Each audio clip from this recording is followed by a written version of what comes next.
इस रेसिपी के लिए बहुत ज़्यादा लेट हो चुकी हूँ क्योंकि 2 से 3 महीने हो चुके हैं। इसकी डिमांड बराबर आए जा रही है, लेकिन पता नहीं इसे मैं बना क्यों नहीं पा रही थी। लेकिन आज बहुत ही स्वादिष्ट रेसिपी लेकर आई हूँ और आप लोगों की डिमांड पे लेके आई हूँ। तो आप सभी का बहुत बहुत स्वागत करती हूँ। तो चलिए स्टार्ट करते हैं। यहाँ 3 कप मैदा ली है, half tea spoon baking powder, उसका भी हाफ मीठा सोडा लिया है, 1 चम्मच चीनी, स्वादानुसार नमक और इसे अच्छे से मिक्स कर लेते हैं।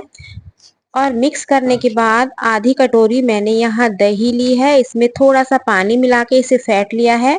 यदि गाढ़ा दही है तो आधी कटोरी लीजिएगा, यदि पतला है तो 1 कटोरी भी आप ले सकते हैं। 1 बड़ा चम्मच यहाँ मैंने ऑयल लिया है और इसे अच्छे से मिक्स कर लेते हैं।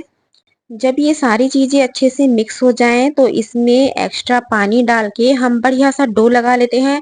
बहुत ज़्यादा ना तो हार्ड लगाना है, जैसे भटूरों का आटा होता है, नान का आटा होता है, ठीक उसी तरीके से इसे हमें सेट करना है। और हाथों पे हल्का सा चाहो तो ऑयल लगा के इसे मथ लीजिएगा और इसे हमें कम से कम 1 से 2 घंटे के लिए रेस्ट के लिए छोड़ना है। यदि सर्दियां हैं तो किसी गर्म कपड़े में रख सकते हैं, लेकिन आजकल गर्मियां हैं तो मैं केवल 1 से 1.5 घंटे इसे रेस्ट के लिए छोड़ूंगी।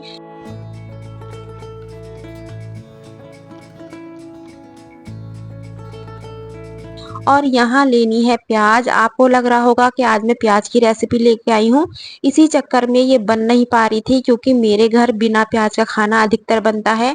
लेकिन बहुत टाइम से इस रेसिपी की डिमांड थी तो इसलिए मैंने आज इस रेसिपी को आप लोगों से शेयर किया है।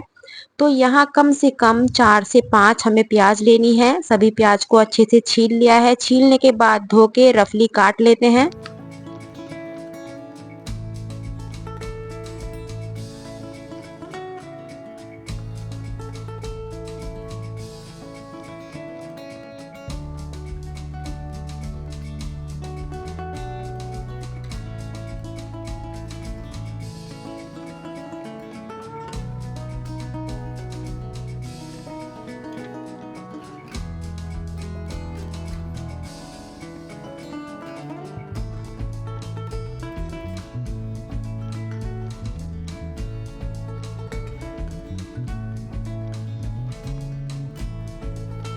तो यहाँ प्याज कट चुकी है। यहाँ लेना है थोड़ा सा काजू। तो आप काजू कोई भी ले सकते हैं, जो टुकड़ा होता है उसको भी यूज कर सकते हैं, साबुत भी यूज कर सकते हैं, जैसा भी आपके पास है वो आप ले सकते हैं। फिलहाल यहाँ आधी कटोरी मैंने काजू लिया है। बहुत ज्यादा यूज नहीं करना है, केवल आधी कटोरी है नॉर्मल। तो इसे अभी हम साइड में रखते हैं। आप चाहो तो ये वाला काजू यूज कर सकते हैं, इसका लिंक मैं डिस्क्रिप्शन में दे दूंगी। बहुत ही स्वादिष्ट है और एकदम कुरकुरा निकलता है।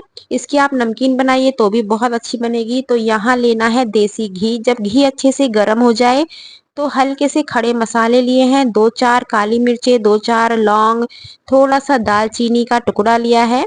छोटी इलायची हमें यहाँ ज्यादा मात्रा में लेनी है, 3 से 4 छोटी इलायची लीजिएगा। और यहाँ प्याज काजू सभी को हल्का सा भून लेते हैं।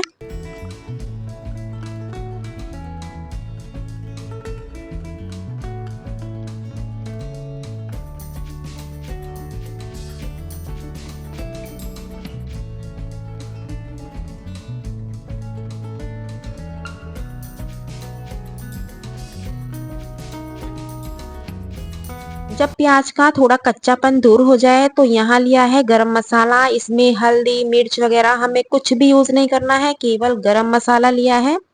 और इसे हल्का सा और भूनेंगे और भूनने के बाद इसे साइड में ठंडा होने के लिए रख देते हैं।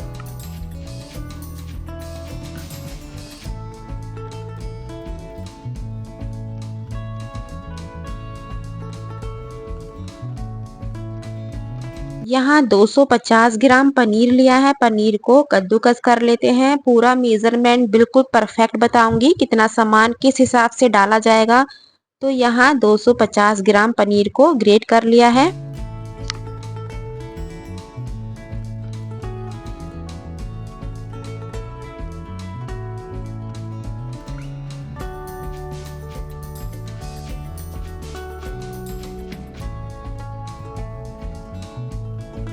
यहाँ 3 मीडियम साइज के आलू उबले हुए लिए हैं, तो इन्हें भी कद्दूकस कर लेते हैं। यहाँ 1/4 चम्मच ली है काली मिर्च पाउडर, स्वादानुसार नमक। नमक बहुत ज्यादा यूज नहीं करना है।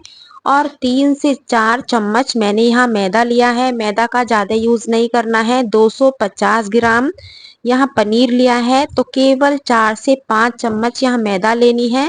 नॉर्मल जिससे हम दाल चावल वगैरह खाते हैं वही चम्मच मैंने यूज़ की है, तो उसी से मेज़रमेंट करके इसमें मैदा डालिएगा और इसे हथेलियों से रगड़ते हुए बढ़िया सा एक डो तैयार कर लेना है। ये देखिएगा किस तरीके से मैंने मिक्स किया है। हाथों पे हल्का सा ऑयल लगा लेते हैं या देसी घी, जो भी आपको पसंद हो, और इसके इस तरीके से पेड़े बनाइएगा। इसमें आप चाहो तो स्टफिंग भी कर सकते हैं, दोनों तरीके से इन्हें बनाया जा सकता है। इसमें एक किशमिश, एक काजू आप भर सकते हैं और इसे बिना भरे हुए भी बना सकते हैं। साइज थोड़ा मैं बड़ा लूंगी क्योंकि बहुत छोटे साइज के ये उतने बढ़िया से नहीं बन पाते हैं, तो जैसे कोफ्ते का साइज होता है उस हिसाब से मैं रखूंगी। तो आप चाहो तो इसकी स्टफिंग भी कर सकते हैं। दोनों तरीके से मैं आपको बता रही हूँ। मुझे जो पसंद है वो स्टफिंग वाला पसंद है। जो मेरे घर में बच्चे पसंद करते हैं वो बिना स्टफिंग के पसंद करते हैं। तो जो भी आपकी फैमिली में पसंद आए, या आधे आप भरे हुए बना लीजिएगा, आधे बिना भरे हुए बना लीजिएगा, तो आपको थोड़ा स्वाद का पता चल जाएगा कि कौन से ज्यादा स्वादिष्ट बनते हैं। तो ये मैंने सारे भर के बना लिए हैं। तो आप साइज देख सकते हैं बिल्कुल परफेक्ट बना है। और 250 ग्राम में कितने कोफ्ते बने हैं ये भी आपको आइडिया हो गया होगा। तो यहाँ घी गर्म होने के लिए रख देते हैं। इसे आप रिफाइंड में भी बना सकते हैं और देसी घी में भी बना के तैयार कर सकते हैं, जो भी आपको पसंद है। तो यहाँ फिलहाल घी गर्म हो गया है और यहाँ बिल्कुल लो टू मीडियम फ्लेम पे इन्हें फ्राई करना है। जैसे हम गुलाब जामुन फ्राई करते हैं ठीक उसी तरीके से इन्हें हमें फ्राई करना है।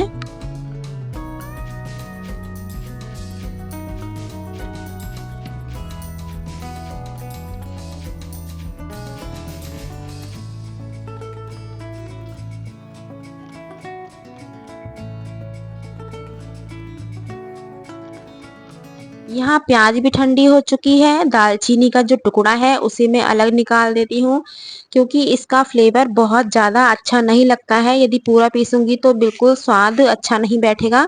तो इसलिए ध्यान से दालचीनी का टुकड़ा आप निकाल दीजिएगा और हल्के हाथ से कोफ्तों को हिलाते रहिएगा और इन्हें फ्राई करते रहिएगा। तो सारी प्याज हमें पीसनी है, तो इसके लिए मिक्सी जार में इसे ट्रांसफर करेंगे और यहाँ लेना है पानी।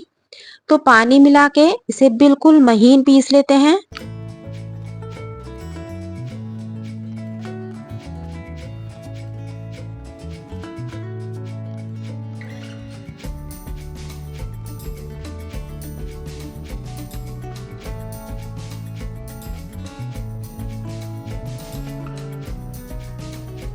आप देख सकते हैं बहुत आराम आराम से मैं इन्हें फ्राई कर रही हूँ। एकदम बहुत जल्दबाजी में नहीं करना है। जल्दबाजी में करेंगे अंदर से कच्चे रह जाएंगे और ये फटने का डर भी रहेगा।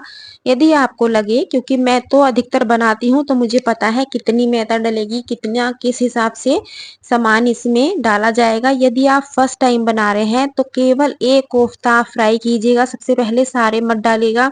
यदि आपका कोफ्ता नहीं फटता है तो बिल्कुल आप सारे डाल सकते हैं। यदि आपको लगे कि कोफ्ता फट रहा है तो आप उसमें 1 चम्मच मैदा और मिलाइएगा और उसे दोबारा से रगड़ के पनीर को तब उसके गोले बनाइएगा। तो वैसे जितना मैंने आपको 250 ग्राम में 5 चम्मच मैदा बताई है वो बिल्कुल परफेक्ट बैठेगा, फटेगा नहीं बिल्कुल भी।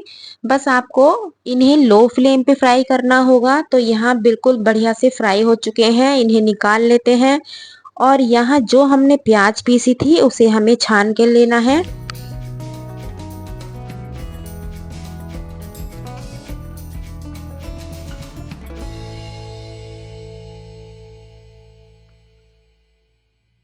इस प्याज को थोड़ा मोटी छलनी में छानिएगा, बहुत बारीक छलनी में इसे नहीं छानना है, क्योंकि बारीक छलनी में छानोगे तो बहुत ज्यादा वेस्ट हो जाएगा और बिल्कुल पानी सा अलग होगा। यदि मोटी छलनी में छानोगे तो बढ़िया सी ग्रेवी तैयार होगी। तो ग्रेवी ये देखिएगा कितने फास्ट तरीके से और बहुत स्वादिष्ट आज तैयार होने वाली है। तो इसे सभी को पहले छान लेते हैं।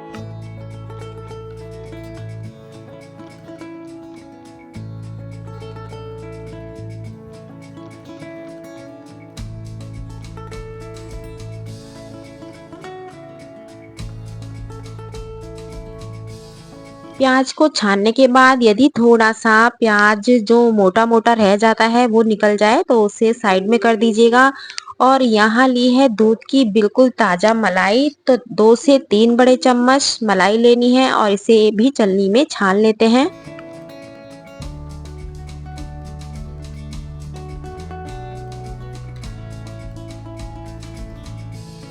मलाई को छानने के लिए हाथ का आप यूज कर सकते हैं, क्योंकि हाथ से बहुत बढ़िया से छन जाती है, स्पून से उतना प्रॉपर नहीं छनेगी, तो इसलिए मैंने हाथों का यहाँ यूज किया है। इसमें डालना है स्वाद अनुसार नमक, 1 चम्मच ली है चीनी और इसे मिक्स कर लेते हैं। ग्रेवी कितनी गाढ़ी या पतली रखनी है उसके अकॉर्डिंग आप यहाँ दूध ऐड कर लीजिएगा।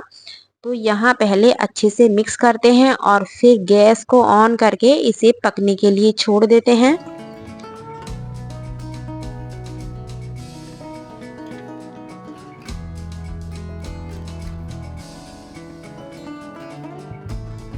जब इसमें अच्छे से उबाल आ जाए तो जो हमने कोफ्ते फ्राई किए हैं उन्हें यहाँ ऐड कर लेते हैं। बढ़िया से इसमें उबाल आ जाना चाहिए। आपको लगता है कि ग्रेवी गाढ़ी है तो यहाँ दूध डाल सकते हैं आप। तो यहाँ बढ़िया से पक चुका है। इसमें हल्दी टमाटर कुछ भी हमें ऐड नहीं करना है, केवल काली मिर्च गरम मसाले का हमने यूज किया है। तो मुझे ग्रेवी थोड़ी गाढ़ी लग रही है, इसलिए थोड़ा सा मैं दूध मिला लेती हूँ। आप दूध पानी कुछ भी मिला सकते हैं, ऐसा नहीं है कि दूध ही मिलाना है, पानी भी मिला सकते हैं, क्योंकि जिस टाइम कोफ्ते फूलेंगे तो ये बिल्कुल सूखी सूखी हो जाएगी, इसलिए पहले ग्रेवी को बिल्कुल परफेक्ट बना लीजिएगा। जब ग्रेवी बढ़िया से सेट हो जाए तब इन कोफ्तों को हमें इसमें एक एक करके छोड़ देना है।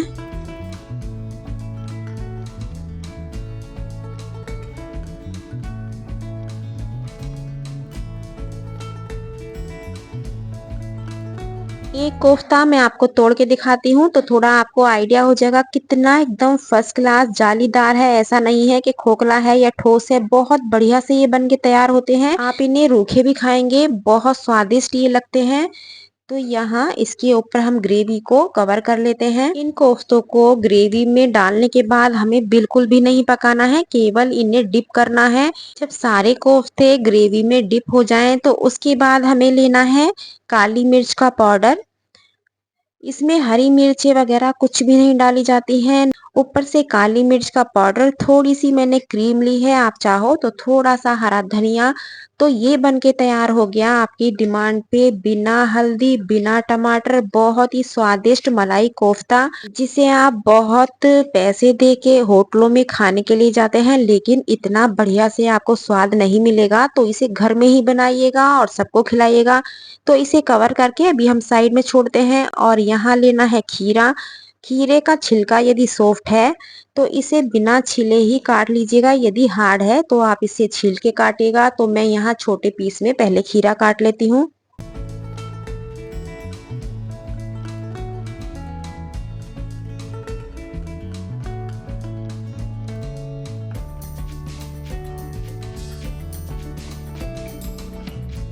यहाँ पानी निकली हुई दही ली है। दही इसका गाढ़ा होना चाहिए, तो दही को पहले छलनी में करके रख दीजिएगा, इसका सारा पानी निकल जाए तब इसे खीरे को हमें यहाँ ऐड करना है। बारीक कटा हुआ हरा धनिया, स्वाद अनुसार नमक और काला नमक दोनों ही मैंने यहाँ यूज किए हैं। काली मिर्च पाउडर, इसमें तड़का वगैरह हमें कुछ नहीं लगाना है। तो ये खीरे का बहुत ही स्वादिष्ट आपका रायता तैयार हो चुका है, या खीरे की दही आप कह सकते हैं। तो बहुत ही स्वादिष्ट ही लगता है। अधिकतर मैं इस रेसिपी के साथ इसे ट्राई करती हूँ, आप भी कर सकते हैं। तो इसे भी अभी साइड में रखते हैं। यहाँ मैदा भी बढ़िया से सेट हो चुकी है, इसे 1 से 1.5 घंटा हो चुका है और फूल भी चुकी है। तो इसके पहले बड़े बड़े पेड़े बना लेते हैं। जितना चपाती के लिए हम आटा लेते हैं उससे थोड़ा सा ज्यादा बड़ा पेड़ा बनाना है।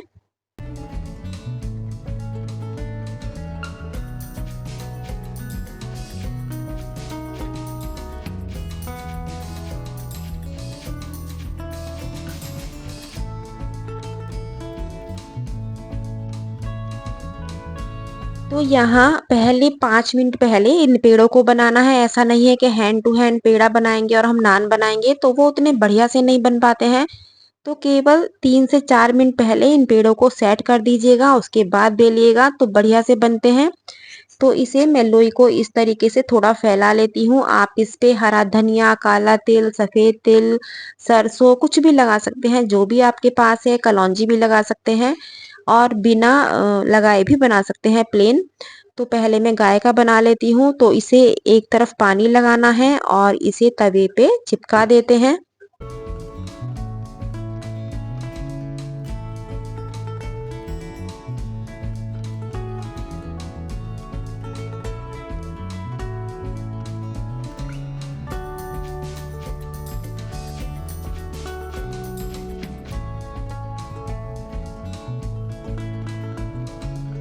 यहाँ थोड़ा सा काला तिल, हरा धनिया लिया है। जब धनिया लगाएं तो उसे अपोजिट साइड करके इस तरीके से बेलन लगाएंगे तो तिल और धनिया अच्छे से उसमें मैदा में फिक्स हो जाता है, झड़ता नहीं है। तो इसलिए इस चीज का आप ध्यान रखिएगा। तो यहाँ गाय का नान मेरा सिकने वाला है।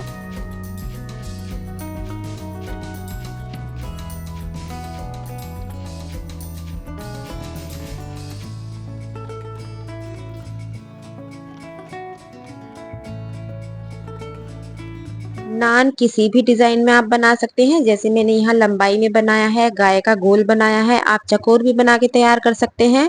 तो गाय के लिए मैंने जो कोफ्ता निकाला है वो दही में डिप किया है, क्योंकि प्याज से बनाया गया है। तो प्याज की सब्जी मैं इसलिए बनाना पसंद नहीं करती हूँ, क्योंकि वो गाय वगैरह को नहीं निकाल पाती। लेकिन कभी कभी प्याज का बनाना भी पड़ जाता है। बस आपकी मैदा बिल्कुल परफेक्ट होनी चाहिए, उसे आप कोई भी शेप दे के तैयार कर सकते हैं। तो चलिए आगे बढ़ते हैं। और आपको करना क्या है, जल्दी जल्दी से प्लेटिंग करने से पहले आपको एक प्यारा सा कमेंट्स करना है कि आप कहाँ से मेरा वीडियो देख रहे हैं। मैं उम्मीद करती हूँ कि आपने जिस रेसिपी की डिमांड की थी वो यही रेसिपी है, क्योंकि बिना हल्दी बिना टमाटर तो इसी तरीके से मलाई कोफ्ता बनाया जाता है। मलाई कोफ्ता और भी बहुत तरीके से बनाया जाता है, लेकिन आप लोगों की डिमांड थी कि बिना टमाटर बिना हल्दी जो व्हाइट वाला मलाई कोफ्ता बनता है उसकी रेसिपी मैं शेयर करूं। तो मैं उम्मीद करती हूँ आपको पसंद आई होगी। तो जल्दी जल्दी से लाइक शेयर कर दीजिएगा और फिर करते हैं बहुत ही फर्स्ट क्लास प्लेटिंग।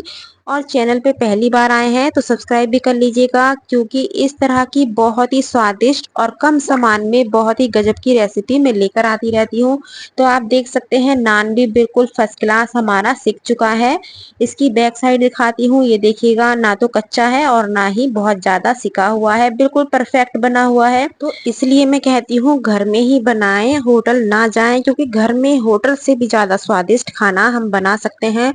बस थोड़ा सा मेजरमेंट का ध्यान रखिएगा और मन से बनाइएगा, तो आपका सारा खाना बहुत ही फर्स्ट क्लास बनेगा। तो यहाँ लिया है मक्खन। मक्खन आप कोई भी यूज कर सकते हैं, अमूल का मक्खन यूज कर सकते हैं, या घर में ही निकाल के जो मलाई से निकाला जाता है उसे आप यूज कर सकते हैं। बहुत ही फर्स्ट क्लास बना हुआ है। तो चलिए प्लेटिंग कर लेते हैं। तो प्लेटिंग करने से पहले जल्दी जल्दी से लाइक शेयर कर दीजिएगा, और चैनल पे पहली बार आए हैं तो सब्सक्राइब करना बिल्कुल मत भूलिएगा। बहुत ही गजब की सारी रेसिपी मैं लेकर आती रहती हूँ। आपको और किस चीज की रेसिपी चाहिए तो कमेंट्स बॉक्स में आप लिख सकते हैं। आप देख सकते हैं बिल्कुल फर्स्ट क्लास। आगे पीछे से मैं आपको दिखा देती हूँ, एकदम गजब का ये नान बन के तैयार होता है। शेप अपने अकॉर्डिंग आप इसको सेट कर सकते हैं, गोल चाहिए, चौकोर चाहिए, या लंबाई में चाहिए। तो चलिए प्लेटिंग कर लेते हैं।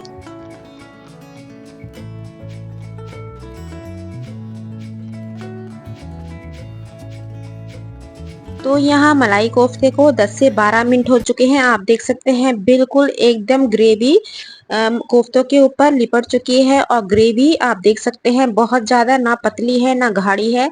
बिल्कुल इस तरह की ग्रेवी आप रखिएगा, बहुत ज्यादा ना तो पतली रखनी है और बहुत ज्यादा गाढ़ी भी नहीं रखनी है। बहुत ही स्वादिष्ट ये बन के तैयार होता है, तो ये आप जरूर ट्राई कीजिएगा। तो यहाँ आ चुके हैं गर्मा गर्म नान। इसके साथ जो मैंने खीरे का रायता बनाया है, दही खीरा, तो इसे भी आप ट्राई कर सकते हैं। इसकी जगह आप चाहो तो अनानास का भी रायता बहुत स्वादिष्ट लगता है। तो फिलहाल जैसे मैंने खीरे का बनाया है तो आप अनानास डाल लीजिएगा, और हल्का सा उसमें मीठा डाल के तब उसको तैयार कर सकते हैं। आप देख सकते हैं कोफ्ता अभी मैं आपको काट के दिखाऊंगी तो आपको आइडिया होगा कितना एकदम रसीला है। ऐसा नहीं है कि इसमें पानी पानी भरा हुआ है, बिल्कुल एकदम ग्रेवी फर्स्ट क्लास बनी हुई है और अंदर से बहुत स्पॉन्जी एकदम जो हमने ग्रेवी बनाई है बहुत अच्छे से कवर हो जाती है। तो इसे जरूर ट्राई कीजिएगा, बहुत ही स्वादिष्ट लगता है। इसमें जितना मैंने पनीर और आलू बताया है और मैदा बताई है, बस उस मेजरमेंट को आप ध्यान रखिएगा। मैं उम्मीद करती हूँ कि आप बहुत ही स्वादिष्ट ये कोफ्ता बना के तैयार करेंगे। तो आपको आगे किस चीज की रेसिपी चाहिए वो कमेंट बॉक्स में आप लिख सकते हैं और इस रेसिपी को बनाइए और सबको खिलाइए। तो कल फिर मिलती हूँ एक नई रेसिपी के साथ। Thank you.